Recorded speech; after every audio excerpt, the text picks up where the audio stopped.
What's going on? What's happening? What's happening? What's happening? I'm back. It's Brian Forbes. The Black Factor is in the building, and we are going to have some serious discussions this evening about currency, about economics, about finance, about something that I clearly am having to learn and do not fully understand. So we are going to take this journey together. So let me say right off the top, welcome, ladies and gentlemen, to the Black Factor. I want to welcome my regular guests, regular people who come in and kick it with me on the regular. I want to welcome my Also Smooth Radio family. This is the Black Factor. I want you to make sure you hit the like, subscribe, and all those other good buttons that make it possible for me to do this thing, as long as you keep on supporting us, you know what I'm saying? You got to support that black media, y'all. You know what it is. Don't forget on the Also Smooth Radio, in case you never want to, listen to this show, because we do simulcast, you can always check this thing, get your apps at the Play Store and on Apple iTunes, Apple, what is it called? Apple Play Store. What is it? Y'all know what I'm talking about, that Apple thing. You push, because I ain't no Apple fan. But see, by me saying that, that's going to also play into my whole point for tonight's show. The things that we don't know. And this is the stuff that rich folks are made of. Things we don't know. Big Nate Hampton is in the building. Lynn John, thank you for checking in. I see y'all. Now, ladies and gentlemen, just remember, this is the Black Factor, where the truth has no room for your feelings. So this ain't about feelings. This is about the truth. This is about all of the things that we're going to discuss. And like I said, y'all, we always connect history to current events. And tonight, y'all, this thing tonight is kind of crazy because, I pick up things pretty easily. And usually stuff makes sense to me. But what I'm going to talk about tonight, it almost doesn't make any sense. And the thing that I'm finding out is that maybe I'm overthinking this. Maybe I'm overthinking it, but then maybe I'm not. I'm going to let y'all decide, because this is going to be one of those shows. This is going to be a journey that we're going to go on together, because there are things that I don't understand about this. And I'm hoping maybe, just maybe, somebody out there in the vast audience of the Black Factor family, somebody can help us all out in moving along with this thing. Now, just remember, I don't want to operate off of, I hate conspiracies. Y'all know that. And I don't want to operate off of guesses. I need facts. But let me start by saying, I saw a quote today that I thought was very, very interesting. And it went, investing is buying a day in the future where you don't have to work. And it makes so much sense. But because of the subject matter for tonight, that is a critical statement. It is about the future. It is about what we intend to do financially with our future. For those of us who, some people may or may not be financially stable or set for their future and do not know what to do in terms of investment and things of that nature. We all know about the stock market. We all understand to some degree, I think, the dollar, but I truly don't think the average individual understands the dollar. Not really, not the way that it really is laid out, but we're going to get into some of that. We're going to talk about cryptocurrency. We're going to talk about blockchain. We're going to talk about NFTs, and we're going to talk about the economy in the future. And when it comes to this new thing, this blockchain and NFTs, and of course, what's about to happen with Facebook, the metaverse, I think a lot of people are taking a lot of this with a grain of salt. I think we're taking these things, we're not taking it seriously enough. And, and me personally, maybe it's a personal thing that I feel that way, because hell, I thought rap was going to be a fad. Who knew, right? If you had told back in the 80s when rap first started really, really banging, I was like, I can't stand that crap. It ain't going to last long. I thought it was silly, but look where it's at now. There have been other things in our lives. When the internet first started, let's think about this. When the internet first came out, you had people who rejected the technology. They rejected computers. They rejected the idea of the necessity. You got people right now who still won't touch social media. Think about that. There are people around us right now every day who will not participate in social media because in their minds, social media is nothing more than gossip and fights and that kind of crap. But the fact is, without social media, and we can, and all of it is labeled social media these days for the most part, without interacting with the rest of the world digitally, you literally are leaving yourself at a disadvantage, and you're leaving yourself in a place of you're doing yourself a disservice. Let me just put it like that. I had people who would say things to me like that, and I'll be honest with y'all. I have made money from the internet with my own, with products and things like that. You know, I've sold T-shirts, art. I've sold all sorts of things, jewelry, business things. I've done things with my businesses because of the internet. Let's remember now, the internet has made the globe a lot smaller. It has made it a lot smaller simply because we now can reach around the world. We now have access to millions and millions of people just by turning on our computer. I have literally access to millions and millions of people with this platform, although millions of people don't come onto my platform, unfortunately. Hopefully one day that may come to be if I remain consistent and keep doing what I'm doing. But the fact is, we now have literally the attention of millions of people at our fingertips if we use this thing properly. So if you have a product, a service, or whatever for sale, or any of that, this venue is a no-brainer. But then you have to be thinking along those lines, and you have to open your mind up to the possibility and the potential that this platform provides. These platforms, not just Facebook, but all of the other platforms that are out there that people go onto by the millions. So with that said, Facebook is supposedly, not supposedly, but is changing its name to Metaverse, the Metaverse, Meta. And it's said to be the next generation of internet.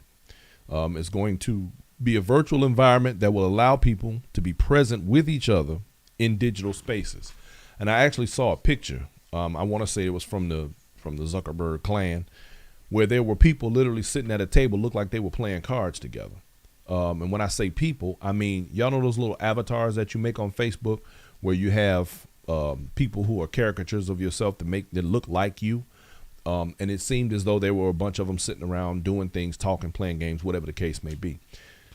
I think that's an interesting concept. However, on a human level, I do have a problem with it. Somebody asked me the other day how I would feel, or what would it be like if we went back to a time where we didn't have cell phones and we didn't have the internet. And I'll be honest with you, even though we thought life was complicated back then, let's be honest, life would be so much simpler to a large degree. And I think people are losing their ability to socialize and do things on social levels that were once compulsory, or things that we didn't even think about. We took it all for granted.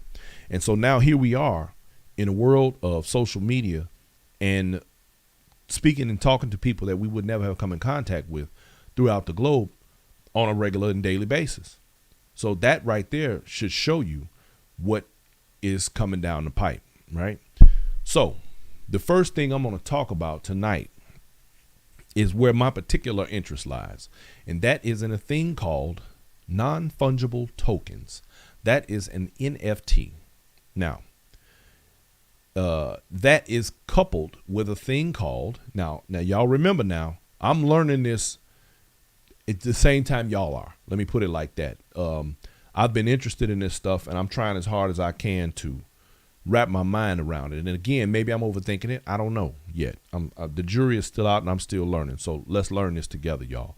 This is what we're going to do. We're going to work this thing together. And you know what? And now that I think about it, that's not a bad idea. You know, when you get these kind of things, you get groups of people together, which is provided by the internet, by social media. You have the opportunity to help build one another. And this is an opportunity for something like that to happen. Who knows what could be born from this? Anyway, here's the point. You have non-fungible tokens. Those are called NFTs. And it is supported by blockchain technology. An NFT is an asset verified by blockchain technology. Now, first, let's talk about what an NFT is. An NFT can be music. It can be art. It can be something as simple as a GIF or meme on Facebook. You create and own, and you can then sell this on the internet or through blockchain, or put it like this: they have marketplaces now that support the sale of these non-fungible tokens. I'm going to call them non-fungible tokens so that that thought and idea can sink into your head, so that you begin to understand exactly what an NFT is. And I'm using it because of the acronyms. You know, so many acronyms out here, you get caught up in trying to make sense of what they are. But I'm going to keep saying non-fungible token just so that that sticks into your head as an NFT, because they say if you say something more than 7 times, then people lock it in. So NFT, non-fungible token, right? Now, back in April, I believe it was, an NFT was sold at auction for $69 million. Now, you want to know what the NFT was? The NFT was a GIF from probably back in 2000 or 2000 and something. Okay, 20 some years ago on the internet. It was a cat head attached to a Pop-Tart. You can imagine that. I should have had a visual up here for y'all, but I'm sorry. Anyway, it was a cat head attached to a Pop-Tart that, as it goes across the screen, it has a rainbow trail behind it. And it sold as a piece of digital art. Can't never put your hands on it. You can't never see it physically. But it sold for $69 million. So now, my point in saying this is that, and this is where I have trouble wrapping my mind around something, right? And in a joking manner, it is said that, let me see if I can find that. It's crazy because it's like you take currency that you literally can't see and pay for something else that you literally can't see, and you're the owner of it, and it is an asset. It is considered a financial asset. Now, I know that sounds really off the chain, but that is what it is. Now, let me see. Let me find this thing. The other thing is that as we begin to understand what an NFT is, you got to kind of put your mind in a place of realizing that the same way I thought rap would be a trend, this also is one of those things that I think people are taking for granted and blowing off and not paying any attention to. However, it is being recognized as a new asset class. NFTs equal the next level of when wealth and ignorance collide. That was a comment that I read.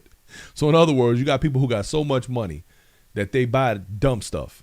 And this would be considered, I guess, one of those things.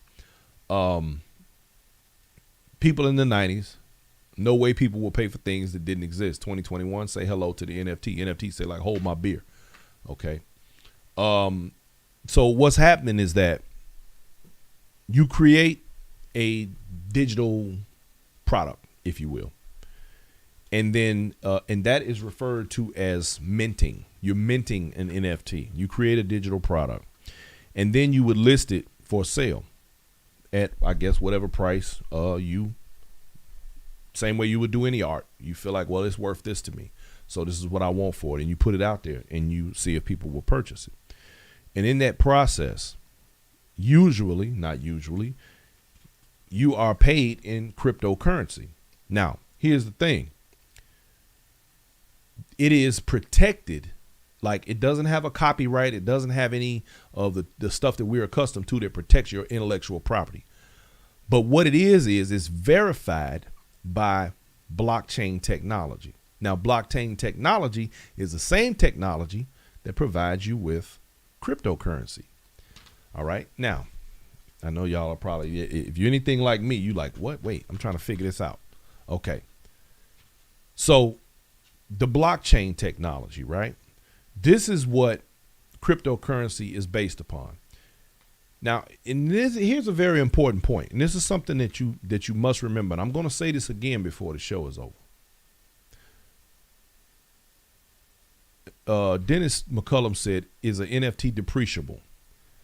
I imagine that it is, but I think, and I'm glad you asked that question, because here's the point, and I'm about to make. I was just getting ready to say, value is only placed on things that it is based upon what society deems valuable. Okay. And the reason I'm saying that, because we have to ask ourselves, as an example, and I'm going to get even deeper into this later on in the show, why is the US dollar valuable? It's a piece of paper. Why is gold valuable? My point is that value is only placed by what people are willing to pay for, what they feel is valuable. Like, I read a story one time where a man had given his daughter, I think it was a car. And when he gave her the car, he told her to take it to 3 different places to determine the value of the vehicle. So he told her to take it to a junkyard. They took it to a junkyard. The man offered her a couple of $100 for it. And she said, no, thank you. And she went back home. She took it to a car lot, and they offered her, a reasonable amount of money. Not reasonable, but what they thought it was worth. In the junk market, the car wasn't worth but a couple of $100. It was scrap metal. In the car market, in the regular car market, it was worth a couple of $1,000s because of the kind of car it was. In the collector market, it was worth tens of thousands of dollars. See, value is only determined by those who are willing to pay for what you have. So these NFTs become valuable to someone for some reason. And apparently it's a thing because somebody paid $69 million for digital property that if you have a computer, you can go see it right now. But they own it. And why that ownership is relevant is, again, the reason why we're doing this show, because I'm trying to understand as much as I'm trying to explain it to you. Now, I think the problem for me, and I don't know about the rest of y'all, but the problem for me in wrapping my mind around this has more to do with my values, because what I would consider valuable is not necessarily that gift that this guy literally paid a lifetime, 2 or 3 lifetime fortunes for, so that he can just simply say, I own that. When I could care less about the gift personally over here, because it's ugly to me anyway. But then, who's to say? The Mona Lisa could be considered ugly, but there's only one of those. And somebody would pay millions and millions of dollars for it, but we can always go buy a print of it. And does that, of course, we know that print doesn't have the same value as that one. Now, what gives these digital products its value is because it's only considered to be one of, unless you create a series of them, which I've seen is sort of like collecting art. Like it's a limited edition. Like there's so many of these that you can buy. I was looking at some today and I saw where you could buy, there was 10 in the series, for example. I literally saw somebody selling a deck of cards, hand created digital cards, deck playing cards, and each card had a value on it. So you could buy the entire deck, but it would cost you X amount of dollars to do so. Now, why is that critically important to somebody? I have no idea. And this is the part that I'm trying to wrap my mind around. Where's the value and why is there a value in NFT? Okay. Now, fungible. Let's talk about that word, because these are what we call non-fungible. Fungible means replaceable. So if it's non, which is the N in NFT, that means that it is not replaceable. There's only one. Now, how do we know that there's only one, even though you can see it anywhere on the internet? Because blockchain technology, which is the checks and balances, if you will, of cryptocurrency, dictates that there is only one. Now, when you start getting into blockchain technology and cryptocurrency, which is partly what drives this, you have to remember that the reason why, for example, we have let's use Bitcoin because it's the popular one, right? On Bitcoin, people say, oh, I've got $2,000, $3,000, whatever it is in Bitcoin. I know a guy who happens to have millions in Bitcoin. But how do we know this? Because it's digital technology. We know this because in the blockchain system, and let me see if I can break this down for you. The blockchain system is merely a bunch of computers that talk to each other, and they don't do anything except check numbers. All they do is check numbers. So what that means is that if I happen to have, let's say, $10,000 in my account, the blockchain checks that system to dictate whether or not those amount of coins are in my account, because it's going against all the other systems to see where those coins are placed. So if I do a transaction with you right now and you and I are discussing, I'm saying, okay, look, you got something that I want. I'm going to pay you in Bitcoin. Here's 2 Bitcoins. That system checks that person's account, if you will. Let's just use that word.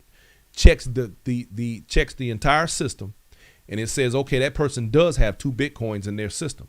So we're going to transfer, let's say he's got 10 Bitcoins in the system. So we're going to transfer 2 of those Bitcoins over to Brian. Once that system transfers those 2 to me, the system is a running public ledger. It's all really actually public knowledge. You can look up who has what. So it says, okay, well, Brian has 2 Bitcoins. So it knows, now the system knows, because all it does is calculate that those 2 Bitcoins are in my account.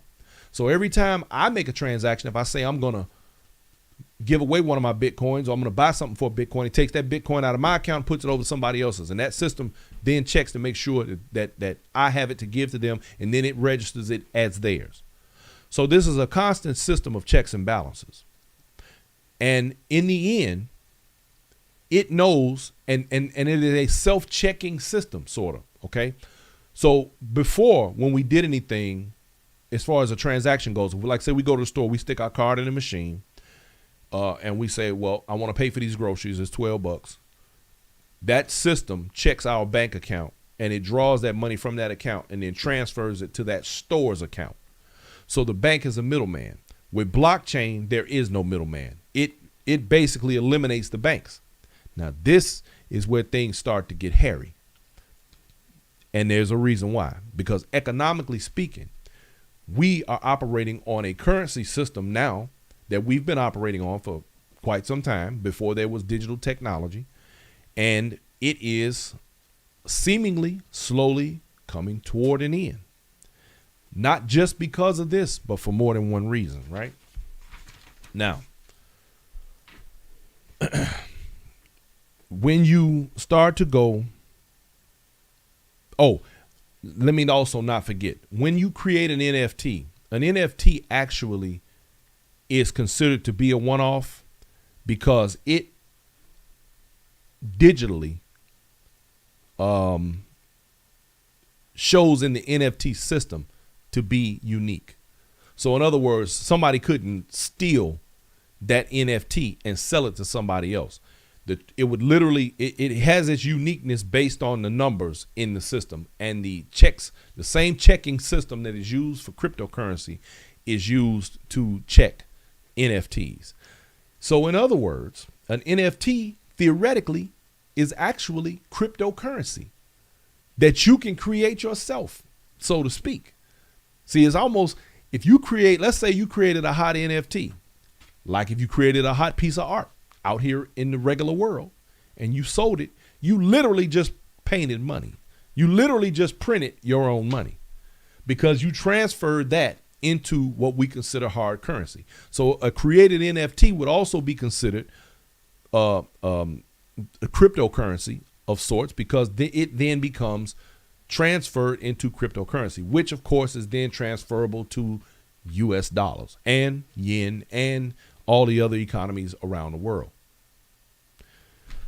Okay, so, and now again, let's remember, value is only determined by the masses, by what we deem valuable, right?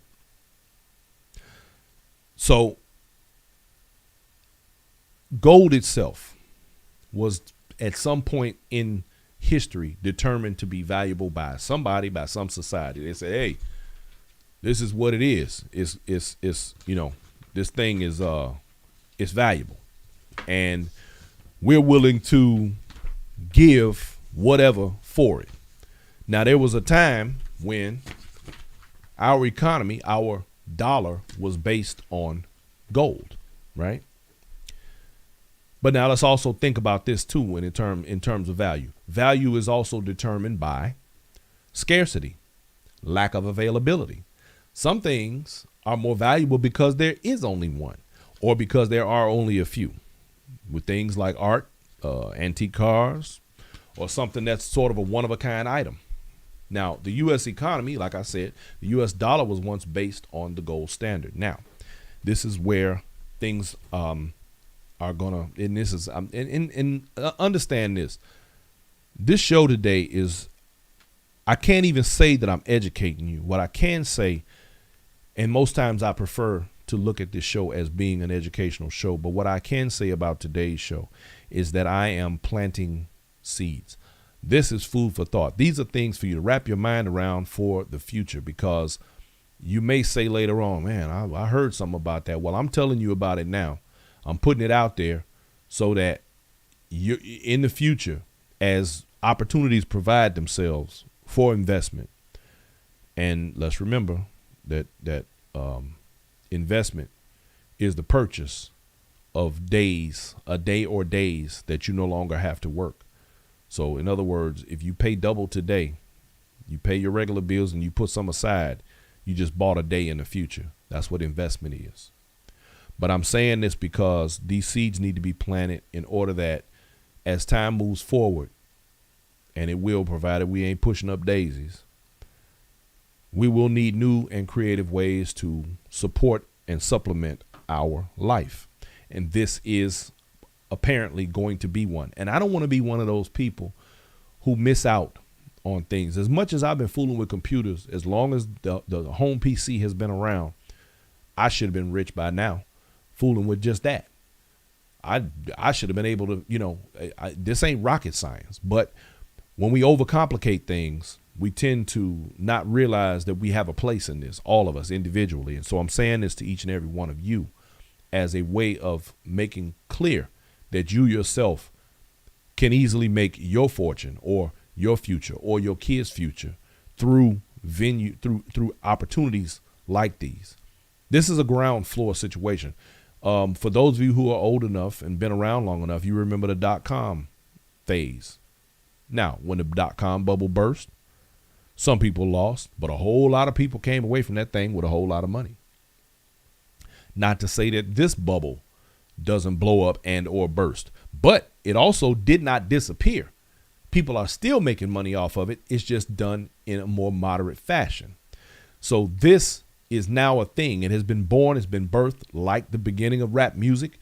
Did we know rap would be where it is today? No, I personally don't care for where rap is today. I did have a phase where I liked rap, but I was not a rap fan. So there it is. Dennis McCullum says unique as a fingerprint, social security number, and DNA. Absolutely correct, sir. That is exactly what blockchain is about. It is unique to individuals and to NFTs and to cryptocurrency. Now, let me get into this a little bit deeper, because y'all know I got to tie history to the future. On June 5th, 1933, the United States went off the gold standard, a monetary system in which currency is backed by gold, when Congress enacted a joint resolution nullifying the right of creditors to demand payment in gold. The United States had been on a gold standard since 1879, except for an embargo on gold exports during World War I. But bank failures during the Great Depression of the 1930s frightened the public into hoarding gold, making the policy untenable. Soon after taking office in March of 1933, President Roosevelt declared a nationwide bank moratorium in order to prevent a run on the banks by consumers lacking confidence in the economy. He also forbade banks to pay out gold or to export it. According to Keynesian economic theory, one of the best ways to fight off an economic downturn is to inflate the money supply. Now, y'all hear that? Inflate the money supply. We're going to get back to that. And increasing the amount of gold held by the Federal Reserve would in turn increase the power to inflate the money supply facing similar pressures. Britain had dropped the gold standard in 1931, and Roosevelt had taken note. On April 5th of 1933, Roosevelt ordered all gold coins and gold certificates in denominations of more than $100 turned in for other money. It required all persons to deliver all gold coin, gold bullion, and gold certificates owned by them to the Federal Reserve by May 1st for the set price of $20.67 per ounce. By May 10th, the government had taken in 300 million of gold coin and 470 million of gold certificates. 2 months later, a joint resolution of Congress abrogated the gold clauses in many public and private obligations that required the debtor to repay the creditor in gold dollars of the same weight and fineness as those borrowed. In 1934, the government price of gold was increased to $35 per ounce. Now you see how they did that? They collected up all the gold at a particular price and then turned around and increased the value of the gold per ounce, effectively increasing the gold on the Federal Reserve's balance sheets by 69%. This increase in assets allowed the Federal Reserve to further inflate the the money supply. See how they did that? And see, this is where you have to really start paying attention, because you got to remember something. Every nation on this globe, almost every nation, there's only a couple. There were only a couple. Now I'm gonna show you why they got taken out. Every nation operates with the global bank. People do not understand that the Federal Reserve is not federal. I'm not gonna go down that rabbit hole, because that's a whole other topic. But just know that part. Make that a bookmark. Look it up.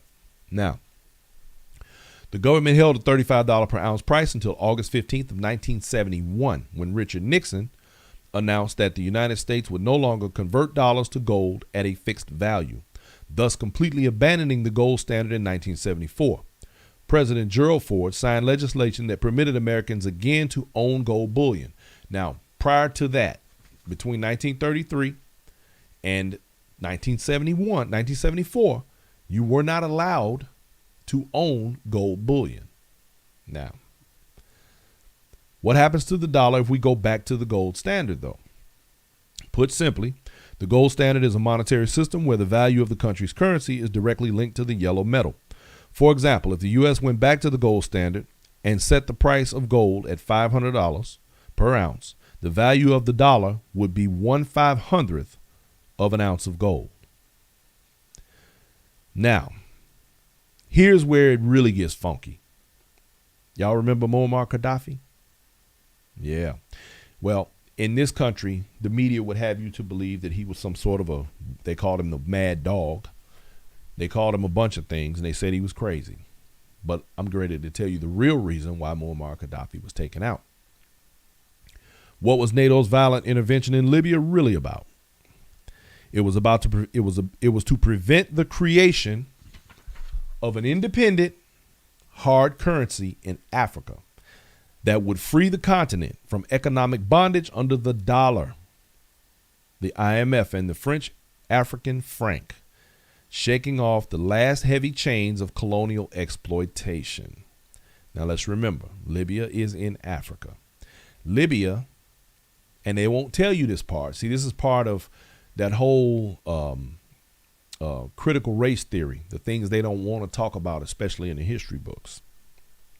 See, the colonizers who had taken over the continent of Africa keep control over the majority of the globe by economic chains.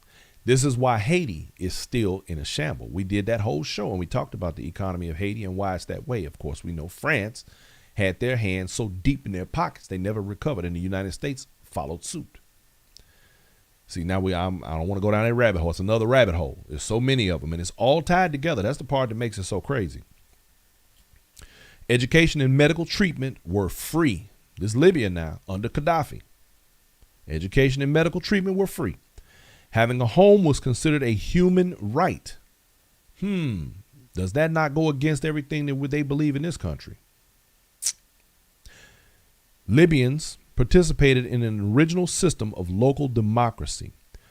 The country boasted the world's largest irrigation system, the Great Man-Made River Project, which brought water from the desert to the cities and coastal areas, and Gaddafi was embarking on a program to spread this model throughout Africa, a country that's been kept in economic shambles and depicted in movies and shows and jokes and everything else as some sort of a third world continent where everything over there was the darkest Africa.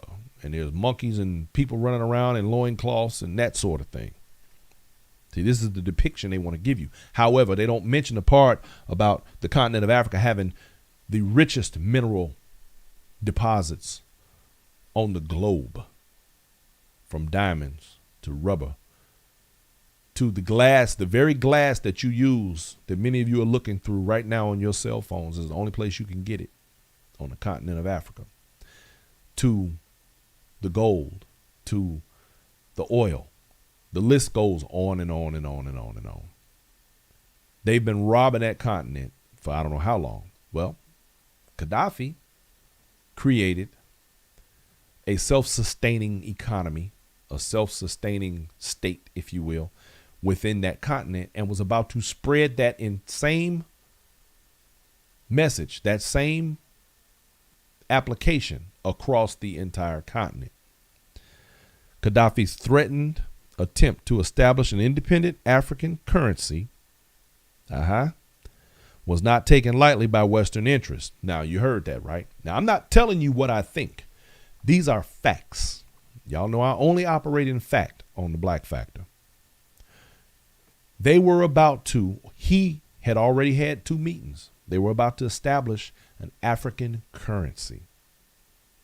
In 2011, Sarkozy reportedly called the Libyan leader a threat to the financial security of the world. How could this tiny country of 6 million people pose such a threat? Let me give you some background. In its banks, not governments, that create most of the money in Western economies. See, the governments don't create the economy or our money. The banks do. And you need to understand that even though they call it the Federal Reserve, it is not federally run.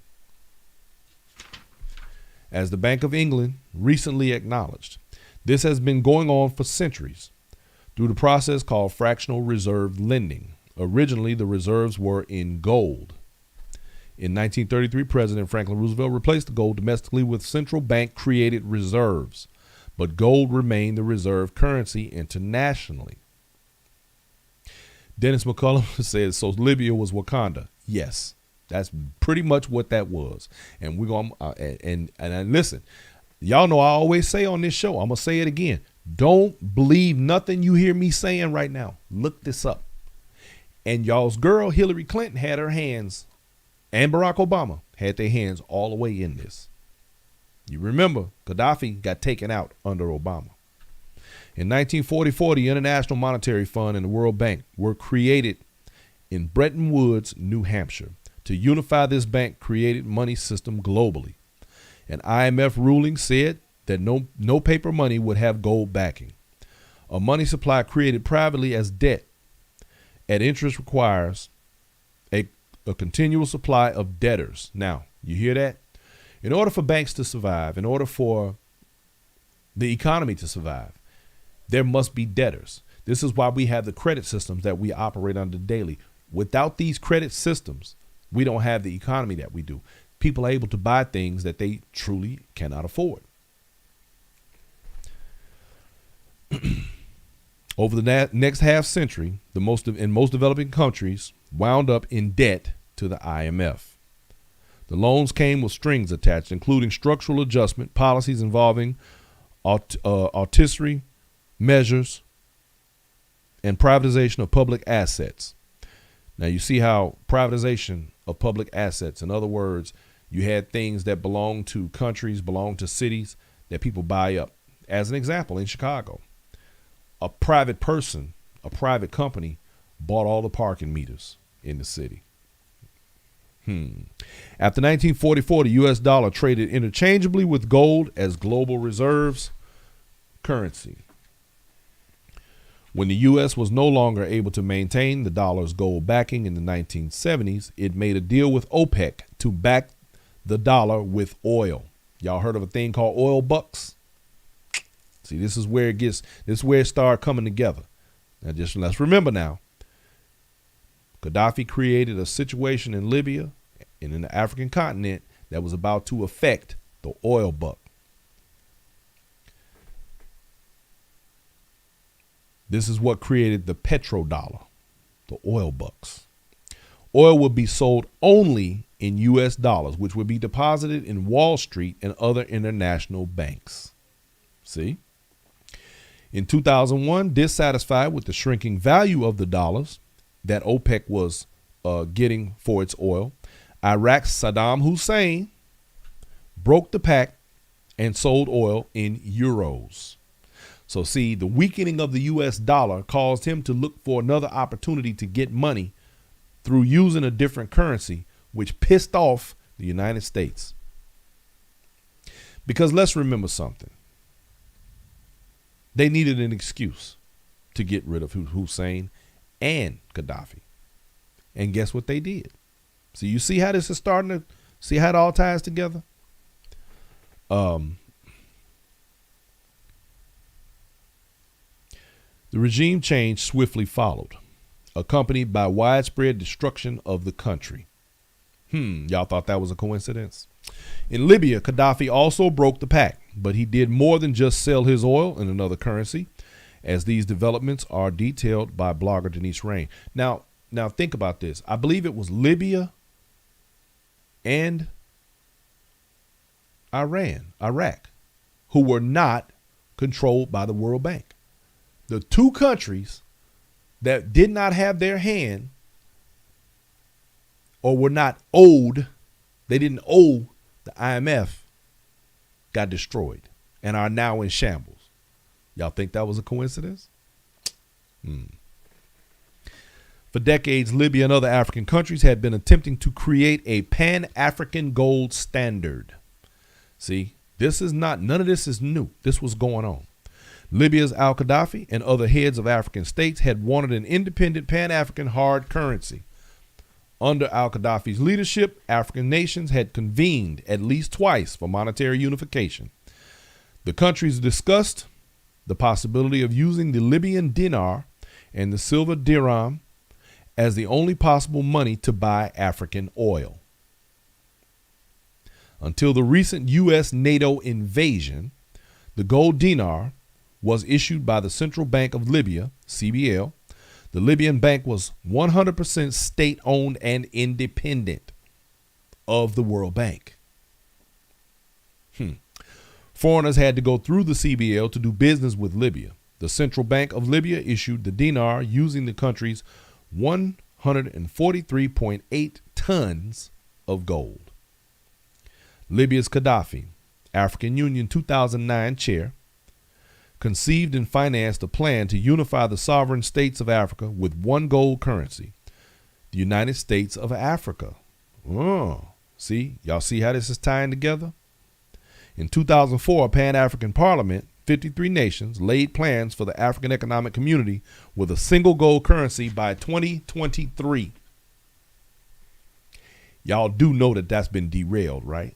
And you do know that the main players that we were talking about who were laying this thing out are dead now, right? And their countries are in shambles now, right? It's not a coincidence, y'all. Libya had achieved economic independence. Before 2011, Libya had achieved economic independence with its own water, its own food, its own oil, its own money, and its own state-owned bank. It had arisen under Gaddafi from one of the poorest of the countries to the richest in Africa. They shut him down. The U.S. dollar still serves as a reserve currency of the world, but in an era of Bitcoin, BTC USD, and blockchain-backed currencies, the rise of stable coins pegged to fiat currencies and central bank digital currencies, or CBDCs, a new global regime is emerging. So my point in saying this right now is that maybe Gaddafi and Hussein's plan to build an economy in Africa that would probably rival or crush the economy of America, and which is the reason they were shut down, is Bitcoin, is NFT, is cryptocurrency what's going to actually do that at this point.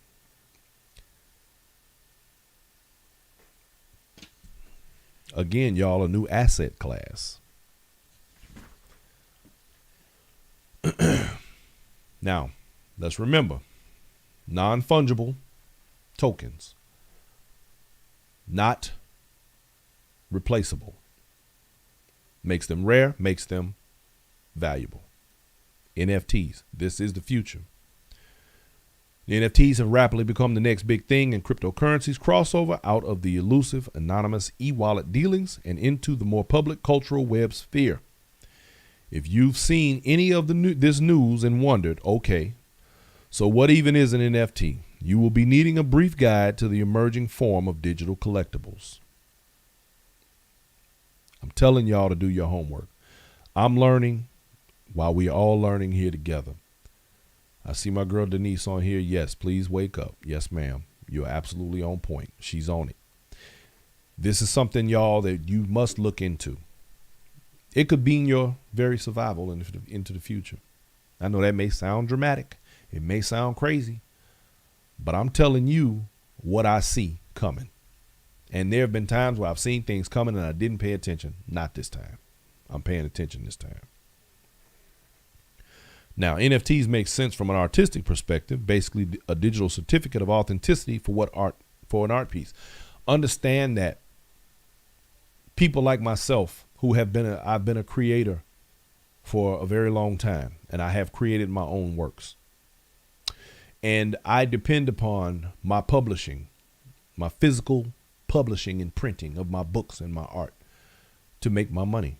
In this case, none of that has to happen. I can literally do it all right here from my desktop. I know that sounds crazy. Denise, Kyle Ewing, for those of you who don't know, she says it's a new coin every day that's less than $1. Please get involved. Yes, absolutely, y'all. And I'm telling you this, I was just having this conversation with somebody earlier, and you can go through, if you got Coinbase or crypto, whatever the different things that come through your phone. If you've got, what's the doggone, Cash App, they even offer one. You need to join it. And if you don't do nothing but buy you $10 worth of something that's under $1 or whatever, because you like the stock market, you don't know which one of these is going to bang next.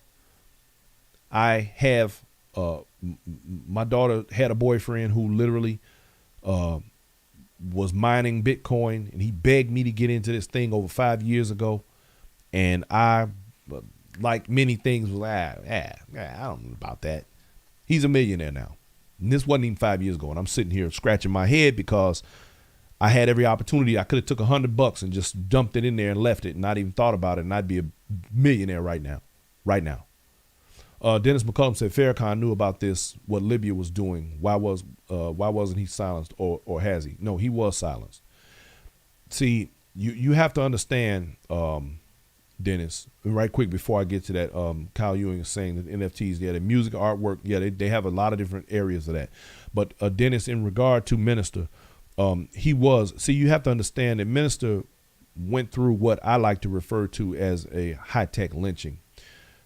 People like him with a voice are put through the media ringer so that they are verbally castrated in a way that allows the public to dismiss them as more of a caricature than a person with something important to say. And unfortunately, our people tend to gravitate behind those sorts of behaviors and think that the things they just when they listen to what others say about them, and when I say others, I'm speaking specifically of those of other races who claim that he is a racist and these types of things. And I will contend, as I always have, that black people are not in any position to be racist. Prejudice maybe, but race is the ability to marry your prejudice with power. We don't have the ability to be racist because we don't have the power that goes with the prejudice. We don't have the power to control anyone else's life the way ours has been. So that is not possible. And because of that, as an example, Gaddafi and Hussein were also taken out of the game. It was a pissing contest, if you will. So these things in regard to NFTs they make sense now, and it's necessary for us to get our minds in a place where we make the adjustments into the future. Because let me tell y'all something, and for those of you who have followed me for a while now, you know one of my favorite things to say is that we're not going backwards. We're not going back into the past. The past is already gone. It will not return. And so we have to be careful about holding on to nostalgia to the degree that it ends up affecting our future. You have to think about what's coming, because as the older generations begin to die off, the younger generations are coming in and they have different ideas, and their ideas are what drive the future, the same as our ideas are what drove the future to where we are today and those before us and so on. So to think that we're going to somehow push them far enough that they go back to a set of values that we created is foolish. So we must understand where things are headed. The Mark Zuckerbergs of the world are creating atmospheres and spheres and realms that we can't wrap our mind around, because it's not something that we could have even conceived in a time before there was even computers and cell phones and the things that we have today. We saw these things in a movie. We thought the teleportation thing in Star Trek and the commuter thing where you talked on it was a thing. That ended up becoming an actual cell phone. We got to wrap our minds around where this thing is going. And this is why I'm saying what I'm saying on this show today, because no, I don't completely understand all of it. Ain't no need me lying to you. I don't. I'm working on it. I'm trying. I really need somebody that's got their finger on the pulse of all of this to kind of explain it to me, break it down like a child so I can really get it. But until then, I'm gonna keep on my journey, but I want you to also keep on your journey and begin to understand how this thing goes. Because this is where we're headed, y'all. This is the future. I'm trying to give you a heads up. This is what's happening.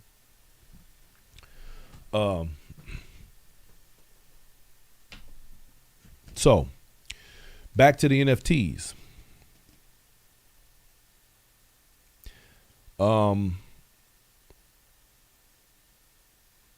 Basically what it says is that you're just paying for the token referenced on the blockchain. That's what an NFT is, not the file itself. The same digital file referenced by the token can be copied and distributed an unlimited amount of times for free. You're paying a premium to own a line on the ledger. That's it.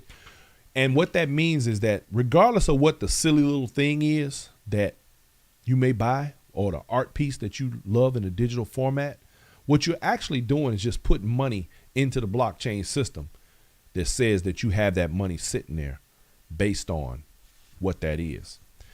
Now, we talked about the gold standard, right? Before I get to that. So there's this 12-year-old, and I'm guessing he's in India. I got to put my glasses on for this one, y'all.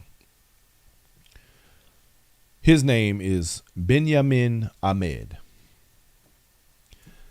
I'm going to read you this article. Though he is just 12 years old, Benjamin Ahmed has made a name for himself in the NFT or non-fungible token space. This summer, Ahmed launched 2 NFT projects, including Weird Whales, which earned him around $400,000 in 2 months. Around the same time, he also partnered with the developers behind Boring Bananas Company to create a non-fungible Heroes, an NFT collection of 8,888 comic book-esque characters. The collection launched on September 18th and sold out in 12 minutes. To date, It has generated over $5 million in total sales, according to crypto data platform Dune Analytics. It was a crazy adrenaline rush. You really never know how popular your product is until you let the public at it, Ahmed says. NFTs are unique digital assets, including JPEGs and video clips that are represented by code on a decentralized digital ledger called a blockchain. Each NFT can be bought and sold, like just like physical assets, but the blockchain allows for the ownership and validity of each to be tracked. The characters in the non-fungible heroes, or NFH, universe consist of heroes, villains, and gods, and with their own storylines. They were designed by former Disney, Marvel, and Nickelodeon artists who are now part of the NFH team, Ahmed tells CNBC. Ahmed worked as a developer on the team. His role focused on technical support, including answering queries in the project's Discord group, he says. He also helped create the project's web app and smart contract, which is code that powers the project on the blockchain with the help of his web developer father, Imran. Ahmed began to code at just 5 years old and has continued to advance his programming skills ever since. I have been working closely with the NFH team since the beginning, Ahmed says. The Weird Whales community has taught me a lot about what works and what doesn't. And so I brought the experiences I had there with me. Now, I'm not going to read all of this, but here's another part right quick. To fund this vision, the NFH team was saved most of its revenue and planned to use it to grow the business and the property. Ahmed says, in addition to its initial collection sale, NFH earns a 5% royalty each time one of its NFTs is resold, making secondary sales an ongoing stream of income for the project. Now, so in other words, every time, since he sold this stuff already, but every time it gets resold by somebody else, he gets 5% of that sale. Come on, man. This boy is getting paid. He's 12. He understands. If y'all think this ain't the future, man, you better wake up.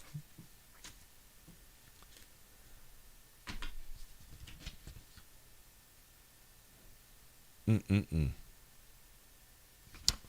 the Wild Wild West, y'all. This is the time to get in. This is the time to be a pioneer. But now, the very flip side of all of this, what I want to bring up next. Could cryptocurrency be a step in the direction of a new world order or a unification of global currency? See, this is what would appear to be bad side of this. But then that got me to thinking. When I thought about it, I said, well, people talk about the new world order and they talk about a global currency. And then they talk about how that's a bad thing. But then I began to ask myself, why is that a bad thing? Because I need to understand the downside of a global currency. And I don't.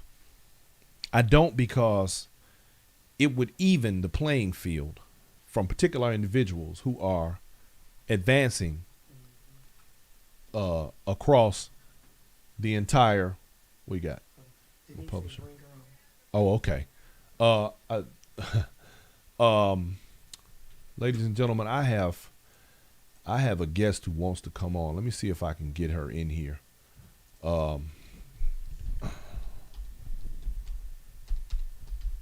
Somebody who may know a little something about what we doing here.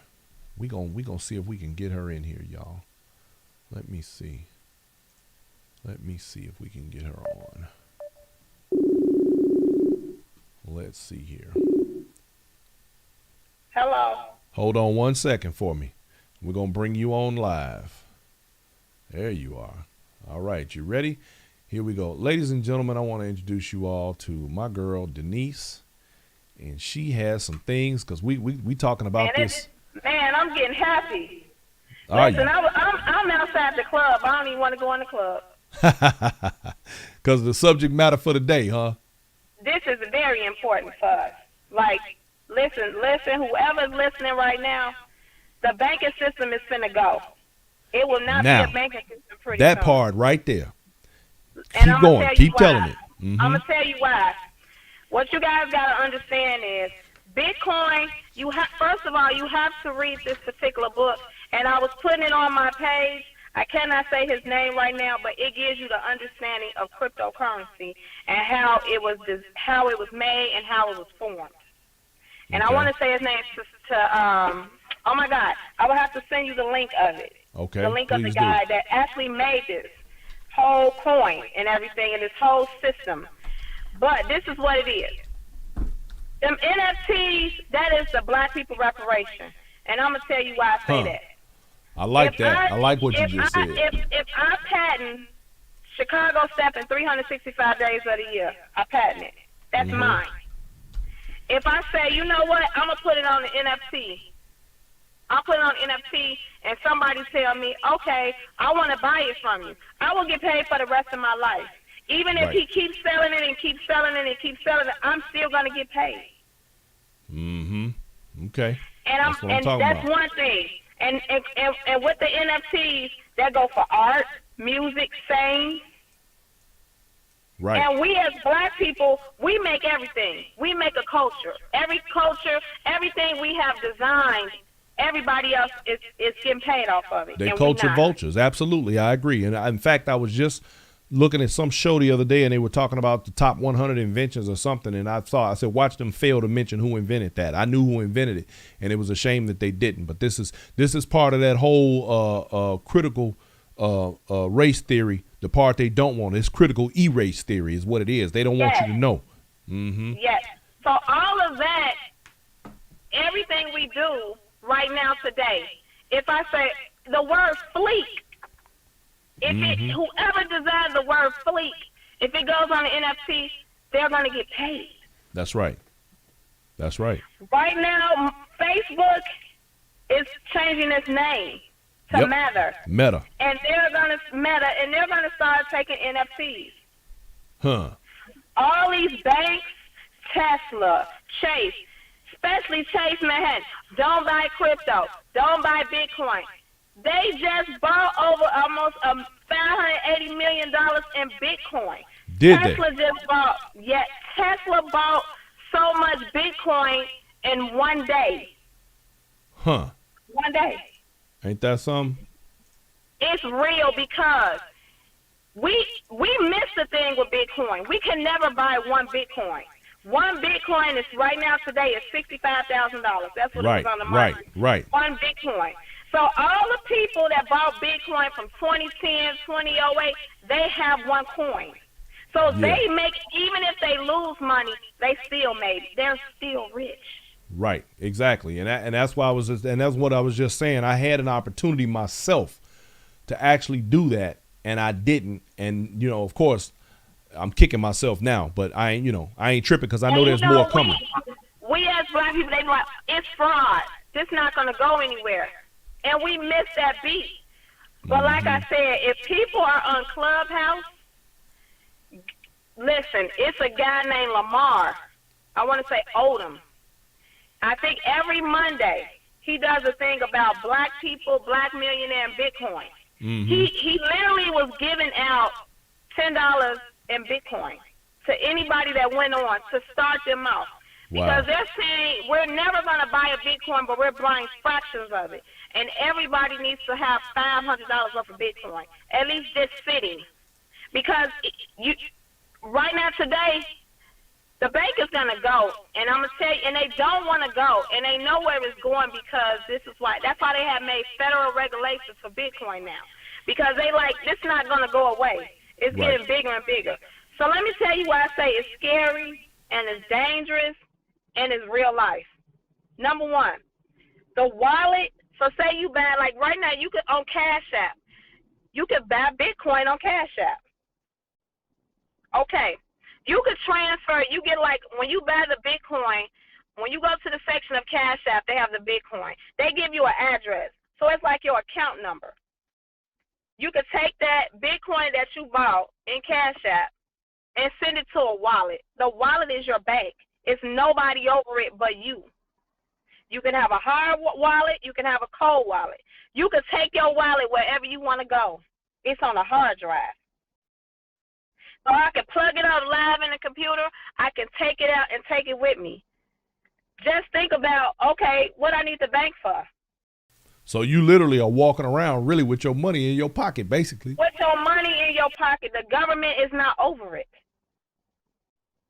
I know that, yet, and that was one of the points that I was making about all of this, is that the blockchain eliminates the banking system. It eliminates the middleman. It's a whole new world of a banking system, and it's dangerous because Bitcoin, cryptocurrency, been around so much, but not in our country as it been in Africa, to the point where you have so much fraud going on in it that you have people literally be on social media, and I'm telling you because it happened to me, on social media playing like they're calling from the blockchain and telling you to do this. You have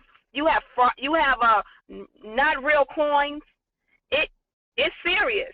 But this is because in Africa, Trinidad, Haiti, all of them been on crypto.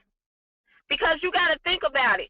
They don't have jobs. Their society, their socialization is not like ours, where we have jobs and we living middle class, upper class. No, it's no such thing. So they have resources. They've been on cryptocurrency and they know how to. They on there and they're making money. Like literally, I was sitting in a class with a guy from Haiti, and he's talking about. He's like, I left my job to do this full time. I'm making residual income. I make money every single day. I'm not making money like a paycheck every 2 weeks. I'm sitting at my computer and I'm looking at graphs going up and down, and I'm making money. And I'm that's. I mean, but this is the future. This is where we're headed, and that's the part about this show that I'm trying to put out here. You know, black people. I don't care if you pay $10. Like the new coin is Shibi, SHIUB. That's the new coin. It's not even $1 yet, but they're predicting that it's going to go to $1. So it's people right now putting $60, $70, $80. I have a friend that put $60 and she done made $1,300 off of it. Yeah, my son is good at that. He's one of those who follows every day, and he's actually been doing pretty damn good for himself. He was laughing at me the other day because he's the one that kind of got me involved in it. He was like, oh, I'm still up on this and I'm still up on that. And I'm like, yeah, good for you. It's a whole another world because and what's crazy is that it's jobs to be created in it. So I'm going to tell you why. If you know somebody that's going to school for computer tech or computer analysis software, I'm telling you, when I'm on Clubhouse, they literally telling people, if you can decode, they literally telling people, you need to learn how to build wallets to secure nobody can get into your money. Denise, right quick, before you go any further, I want you to stop 1 second. What was the name of that coin again that you mentioned a minute ago? It's SHIUB. SHIUV. All right, ladies and gentlemen, y'all heard that. SHIUV. It's on Coinbase. On Coinbase. Okay. It's supposed to hit on Robinhood, but I don't know if it hit on Robinhood yet. But the only place I know right now is on Coinbase wallet. Okay. So we need now, ladies and gentlemen, y'all heard it here first. Pay attention. Denise said that the coin is SHIUV, and it is on Coinbase. Now, let's pay attention. Right now, where is it at right now on the money? On the money right now, I'm going to tell you right now exactly where it is.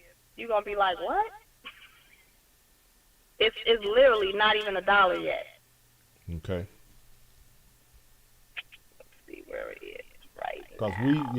Because I want to let it be known that we're putting this information out there, and then when this thing pops, we're gonna be able to say, we'll go back and say it's at 0.00005570.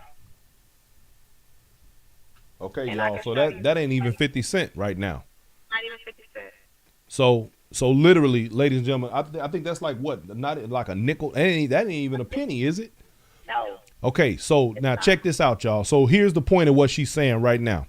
If you bought this coin right now, the SHIUV, it's less than 1 cent. Yeah. You bought $10 worth, and this thing jumps up to $1 a coin, you just made a ton of money. Yeah. And don't sell it. And don't sell it, right? And sit on it, because as it grows, so will your paper. Now you might, and for those of you who got a little, a little fear of the game. Okay, so if it go up to $1, maybe take you out, a little bit of money, or just set it aside. If you just feeling a little like, okay, I came up, but leave the rest. Because see, that's what happened. I know people who had Bitcoin back when it fell way off, and it was under $1 a coin, and people was like, oh, they dumped it. And I know people right now literally that's kicking themselves. I'm kicking myself because I never bought any, but I know people who dumped, and they would have been rich today if they'd have just held on to it. Yes. And not only that, what I'll do is I'll send you to Guy Lamar, because when he goes on Clubhouse, because everybody's not on Clubhouse, he actually goes on YouTube Live too. And I'm gonna put out another name, Nia Robinson. She's in California, and I think she's in Atlanta. She's the only black woman in America that you could buy Bitcoin from. Nia Robinson? Yes, and she's on Instagram. Let me see, let's tell you her.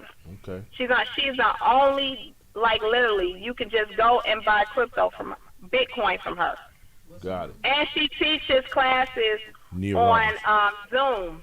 Okay. She does these classes on Zoom, and she walks you through the steps, starting out as Bitcoin, and she does stuff for kids, and she tell you, and also it is crypto games for kids to get them involved in it, because they want kids to get involved. So my son plays crypto games. He didn't even know he was playing them.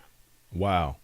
Okay, and I made my son, one of my children is heavy into gaming, and he's a gamer because I refused to buy my kids video games, and my mother bought my son his first video game, and I told him, if you're going to play it, you got to learn how to make them. So now he's an animator, and he actually does create these games. So he's way into it. And this is the same one who, like I said, was just laughing at me the other day. He just flew in town and saw me this week and was laughing at me, talking about where he is in his Bitcoin and where I'm at in mine. So anyway, Sharon Thompson McCoy, right quick, Denise. Sharon Thompson McCoy had a question. And Sharon, also, you have it as SHIUB, like in boy. It's SHIUV. It's not B. It's SHIBA. SHIBA. Okay, that's it. Yes. SHIBA. Let's get that right, y'all. SHIBA is the coin. And she wants to know, can it be purchased like stock? So explain to her how you go about purchasing coin. So with cryptocurrency, it's not in the stock market. It's a different currency than the stock market. It's so only how you can buy the coin, crypto coin, is on a crypto market. And that's why you can go on Coinbase, you can go on Coinbase, crypto.com, you can go on Exodus. Let me think another one. Blockchain is good, but I personally, for people to start off, I say go on Coinbase. I'm gonna tell you another thing too. Why I know the world it's gonna happen real soon, is that on Clubhouse, and I keep talking about Clubhouse because Clubhouse. Somebody just said it is on Webbull as well. Webull. Oh, it's on Webbull. Okay, Webull. What's going on now? If you notice when you go in the gas stations or the little corner stores, what do you see in there? You see an ATM and a Bitcoin machine now. And that is because, okay. I'm not here. I wasn't up on the Bitcoin machine. I don't go in the gas stations. I never leave the pump. the owners of those stores are getting $2,000 a month to have that machine in there. Wow. Okay. Because people are that is a crypto ATM. Ain't that something? That's your amazing. Crypto ATM. So if you want to get money out your wallet, if you don't want to switch your money over into your bank account, or you want to put money in your crypto wallet, or you want to send money to your wallet, or receive money or get it out, that's how you do it. And you have to have your wallet address. That's and crazy. You get that. See, and again, I thank you so much for that information, because these are the things that we have to learn. It's those subtleties, those little small things that we don't know, because I'm covering this on a macro level right now. I want to get to the micro level where I know what's going on. It's so so much to learn. Like I said, I got in it in the wrong way, okay? So I know it's so much money out there. I got it in the wrong way, and I was wanting to learn, but I was so hesitant to see that money, and I was like, oh, my God, I'm going to get this money? Lord have mercy. But I got it in the wrong way. So I had to learn by mistakes and being done wrong on the black market. Dig that. Okay, and there is a such thing as the black market, and they're all on social media. And I'm telling you, the best thing to do is take a class and step by step. You gonna make mistakes, but I'm gonna tell you one thing. What we gotta do as black people is be patient. You gotta be patient on the market. Now, right quick, I'm so glad I got this question right here. Willie D. Harvey just came in and said, "What is this backed by?" That's what Willie, I wish you'd came on the show a little earlier, because we talked about the U.S. dollar being backed by gold, that it is no longer. And you have to understand, and this is where we talk about values, and value is only based upon what society says is value. So the Bitcoin and blockchain situation is based upon is driven by the people. Yep, it's driven by the people. It's for the people, by the people. That's why I'm saying to you, that's why the banking systems are buying the cryptocurrency up so they can own it. They don't own it. They don't own these coins. And I'm going to tell you something else. Rich people, billionaires, I'm going to say this again. Clubhouse. I was in a room. They call rooms. You don't see anybody, but you listen to speak. I was in a room with the rapper Eve husband, and he's a billionaire. I was in a room with the Coinbase CEO. I was in a room with Venus Williams husband. These are billionaires, literally talking and saying, black people need to get it. What can we do to get them to get it? Wow. Because they already have made money. And these people are not even on social media. Because when you go on the Clubhouse, you literally could go, it's really like driven off, you could go on their Instagram. They don't have but 200 people. They don't post. They're literally talking about all this stuff about how it's going to, in 10 years, everything gonna change. And that is my whole point for this show, to let people know these things are about to evolve. And if you are late in the game, you're gonna be behind the 8 ball. Yeah, you got young African American successful people are figuring out ways of NFTs, how to get, literally they have, and I wish I remember the name of it. They had this black brother from New York, from Harlem. He was on Clubhouse saying how they have this program, and they've been going all around America getting artists, and they've been helping them putting their stuff on digital currency, and they've been getting paid. I need to hook up with him. And I was sitting there like, oh my God, this is serious. Literally, they're saying, people, get on. We need to get on, because you got to think about it. We've missed so much. Music. We're not even getting paid for our music. You sure We're not right. getting paid for everything we invented.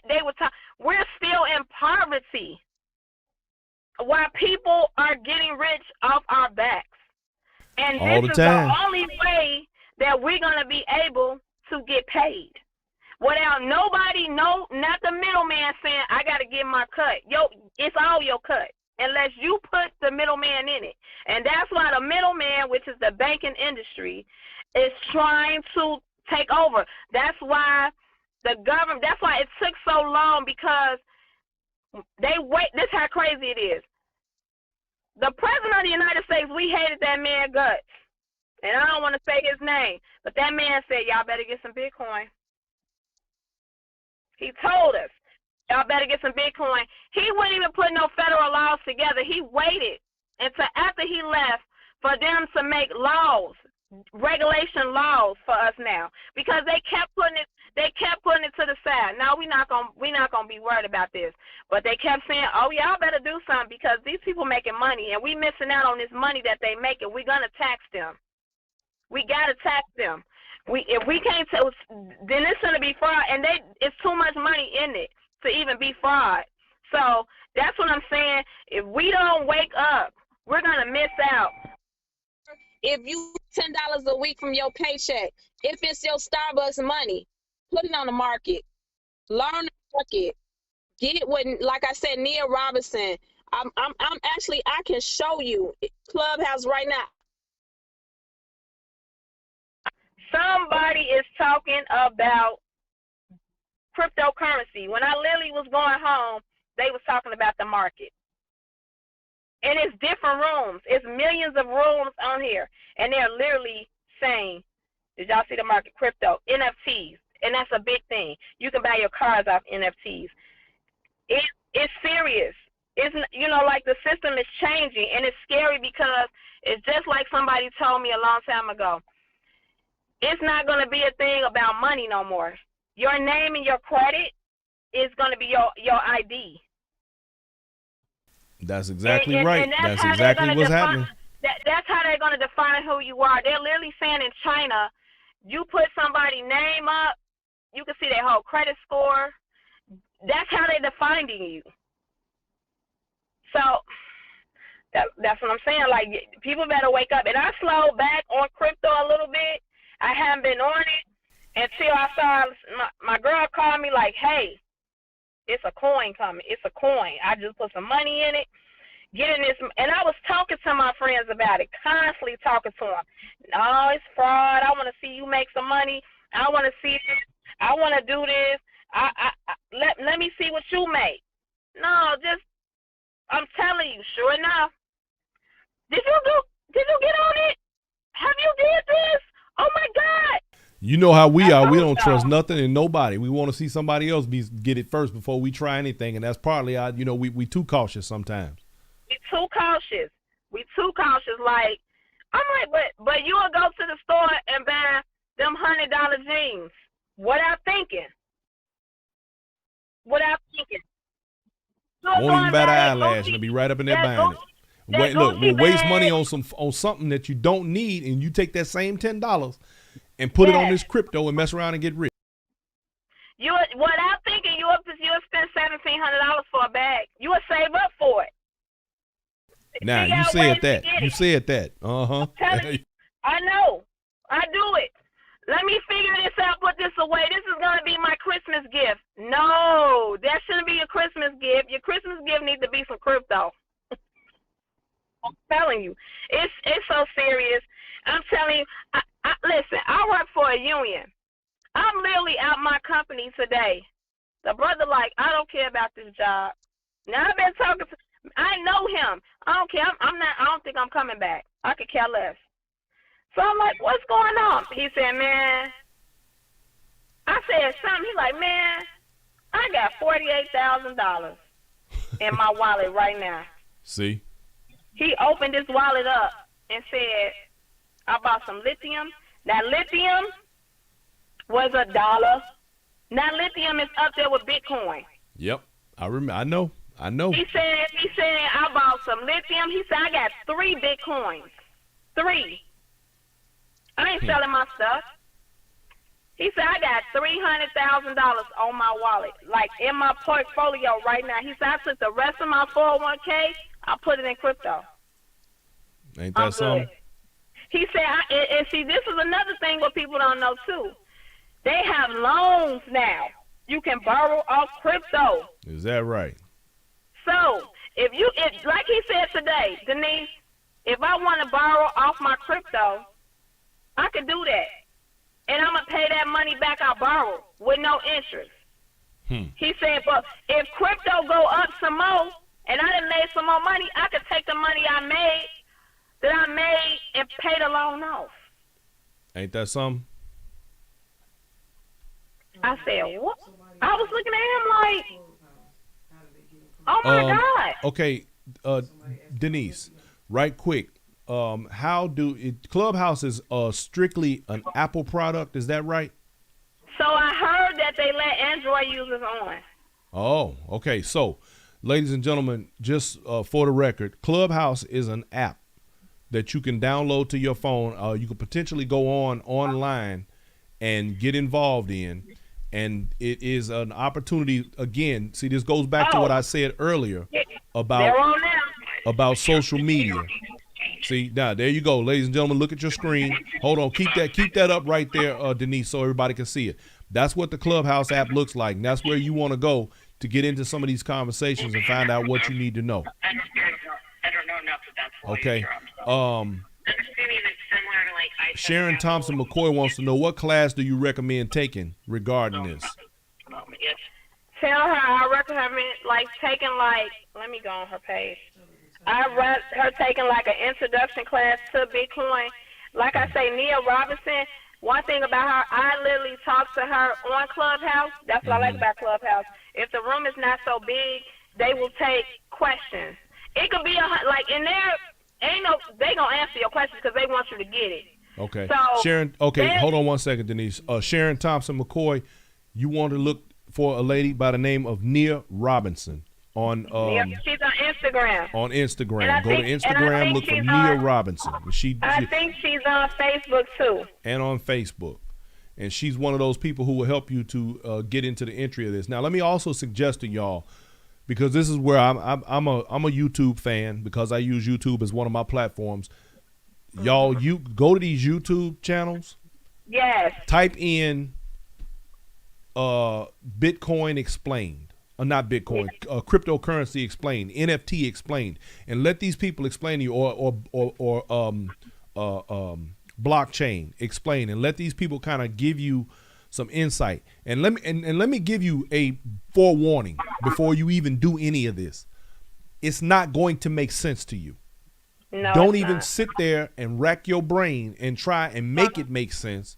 Just open your mind up to allowing it to permeate you so that you kind of grasp the way things work. Don't say to yourself, it don't make sense, this is stupid. Don't do none of that, because there's millions of dollars on the table. So this is the person that made Bitcoin. Doran Nakamoto, the guy who created Bitcoin. I'm saying to you, don't try to make this tangible to something that you are accustomed to. Don't try to make this comparable to something that you have dealt with before, because it's not like anything that you have dealt with before. This is new. This is very new. That NFT that got sold earlier this year for $69 million, it blew a lot of people's minds. All of this is blowing people's minds.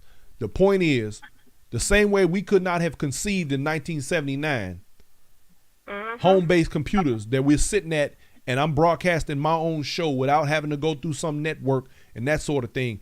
This is where we're headed. So don't try to make it make that much sense to you. Just listen to what they're saying to you. Listen to what they have to tell you and learn. What is that right there, Denise? That's a young lady. Okay, ladies and gentlemen, that is Nia Roberts. You want to look, Nia Robinson. You want to look her up on Instagram and on Facebook. Y'all see what her page looks like. Check her out. Get that information, y'all. And for every one of y'all that I make a millionaire, I want a cut. Look, I need my cut. I'm just saying. Get that money, y'all. It's out there. And the thing is, you will not be regulated. You will not be. I'm not gonna say you're not gonna be taxed. Don't get that twisted. But what I'm gonna say is that you have an opportunity here like anybody else. This is fair game. Get your money. It's out here to be had.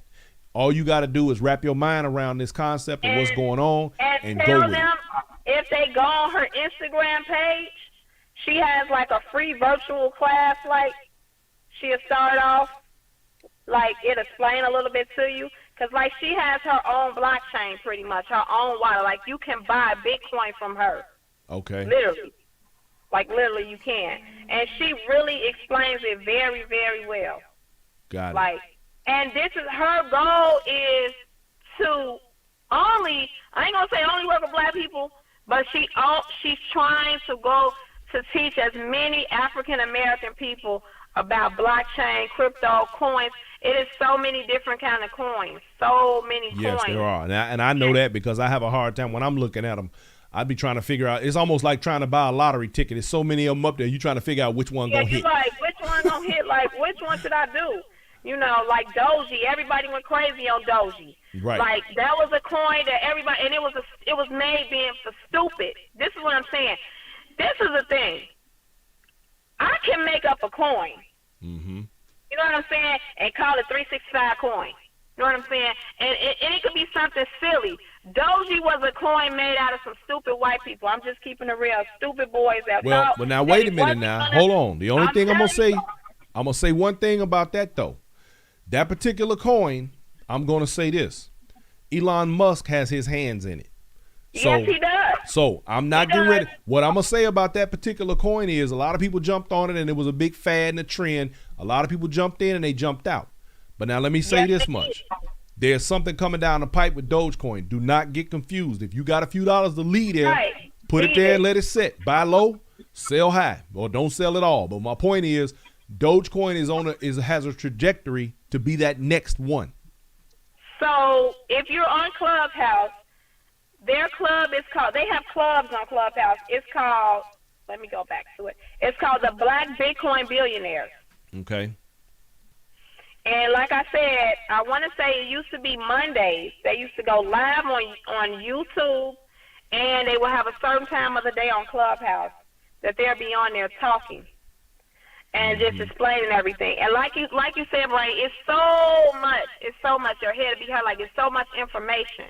But okay, you got so much time. Right quick, Denise. Let me get some clarity for a couple of people because they're asking. Okay, her name is Nia, Nia Robinson, Robinson, Robinson. Yes, it's Najah Roberts. Okay, wait. Let's back up. Let me get it. Go ahead and say that one more time, Denise. Najah Roberts.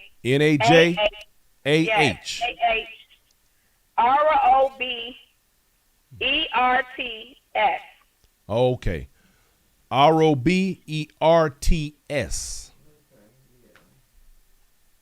Okay. And it's best Najah Roberts.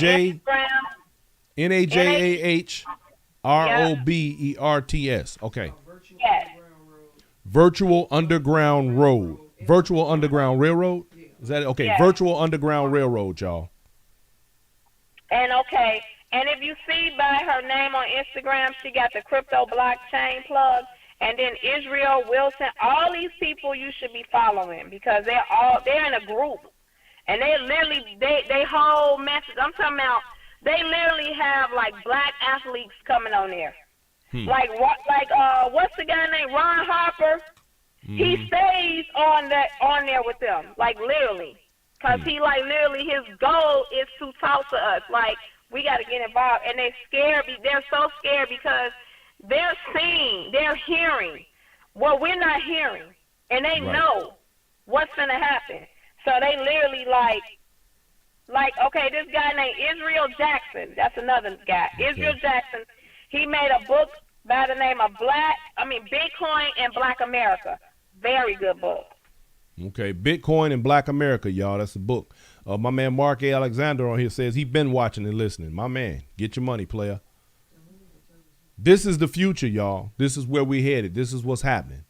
So, look, Denise, I appreciate you coming in here and dropping them gems for us because, listen, like I was explaining at the very top of this show, I'm learning and I'm trying as hard as I can to explain the best that I know how to those who are out here to let people know that this is where we're headed and this is where we must begin to focus our attention in order that we not be behind when these things come forward.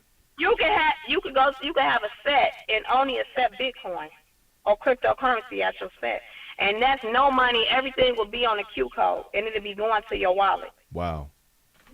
See, this is what I'm talking about. Look, I'm talking about I'm talking about getting paid, you dig? Nicole Champ Sadiq says, who is it? Israel. No, baby, we talking about cryptocurrency, NFTs, and blockchain. We talking about this money. Okay, Denise, thank you so much. Oh, this is the guy. This the guy I was telling you about the NFTs and the artwork. Gotcha. That's his name, Israel Wilson. Follow Israel him. Wilson. Okay. That's the guy you need to get in contact that does the crypto art digital. Oh, okay. I'm sorry, Nicole. Yes, his name is Israel. Israel Wilson. Get yes. that. Yeah, I got to have my people over here making sure we get all these things wrote down. We'll be back here flipping through the show. Look, hey Denise, we're gonna be calling you for some personal information. You dig? Let me tell you his title. So okay. He's an artist. He is a creative director at Snowcrash. It's an artist technology leading cryptos and NFT strategy for entertainment related properties. Huh. Okay. Got it. Yeah. We are on it. We are all over this. Y'all be all over this like I'm all over this. It's money out here to be had, y'all. And let's go back to what I said in the very beginning of this show. One of the most important things that I want you to understand and be very, very clear about. Value is created by those who determine what value is. And if you have a mass of people who say tomorrow that acorns are $1 a piece, you'll have people out here collecting up acorns if they're willing to pay you $1 a piece for them. So let's not forget that this value is being placed and being created by the masses, not just in America, but globally. This is not an American thing. This is a global thing. And when you invest, you're buying a day in your future where you don't have to work. Every day you invest is a day that you bought for yourself in your future where you ain't got to go and punch nobody else's clock. So that's what this is all about, y'all. Denise, I can't thank you enough, my dear. You are a gem. And ladies and gentlemen, just so y'all know, Denise is who we call the video queen. The video queen in stepping, because she be out here straight videotaping all the good stepper sets and doing her thing, you dig, and making it great for the rest of us to be able to participate and watch those events. My video queen, I thank you so much for coming on. And ladies and gentlemen, I just want to tell my friend, you did that tonight, because I can't. Again, you brought it home for me. Thank you so much. I've been in the car since 7:50. Where are you at? You about to go in the club? What's tonight? Tonight wins. Where you gonna? I'm supposed to be leaving my mama's friend party and going to the entrance. Okay. Right now. They at the entrance tonight. Okay. Yeah. Put up some of them good videos so we can check you out. I will. Thank you. You are a gem, my dear. Thank you so much, and I want you to have yourself a wonderful evening. Enjoy, have fun, and share the videos. We want to see what's happening over there. All right, baby. Thank you. All right. All right, ladies and gentlemen, y'all got it here. Like I said, when I started this show, I was, we were up in the air about how, a lot of things where this is concerned, and we're always trying to figure out ways to make things better for everybody. And just to tie a little history to the future. And this right here, to me, has been somewhat of an epic show. And I want to thank Denise Steiger immensely for her input, because I learned some stuff there myself. And that's what I hoped for. That's what I was hoping for. And I did. We got that. So I thank her. And this has been a phenomenal show. Hey, y'all. I don't really have anything else to add. We've gone way over. In fact, we've gone 40 minutes over on the show tonight, but I think it was well worth it. And I hope that the information that was put down will be beneficial to you all that watch and follow the Black Factor. Hell, I want to get paid too. You know what I mean? And if this is a venue, a vehicle by which we can use to gain and maintain economic independence and freedom, and build structures that are going to benefit our communities, then doggone it, let's get it. Let's do it, y'all. With that said, ladies and gentlemen, I'm going to thank everybody for coming and hanging out with me for all this time. I appreciate y'all. I love you very much. And, man, get your money. Y'all look up these Coinbase. Do the homework. If you need to go back through this show and dig stuff out, do that. It's here. You can go back on the YouTube channel, on the Black Factor, and pull this show and look through it, dig through it, put it on your television at the house, get your pen and paper, write this stuff down, write down these gems, and go to work. And don't limit yourself to what you heard here today, because my knowledge is limited. Denise gave us some gems, but even my knowledge is limited. So I'm suggesting that you also take the time and energy to dig even deeper, look for more information, find out what you can, and go to work. Go to work. The same $10 you'll spend, buying something that you didn't need, you can dip into a cryptocurrency that is under a penny. So no $300 purse. Buy you, yeah, no $300 purse over there, lady. You take that $300 and invest it. You'll be buying a day in our future where we don't have to work. Y'all do the same thing. Ladies and gentlemen, thank you so much for hanging out with me. I love y'all, and we're going to get up out of here. Deuces.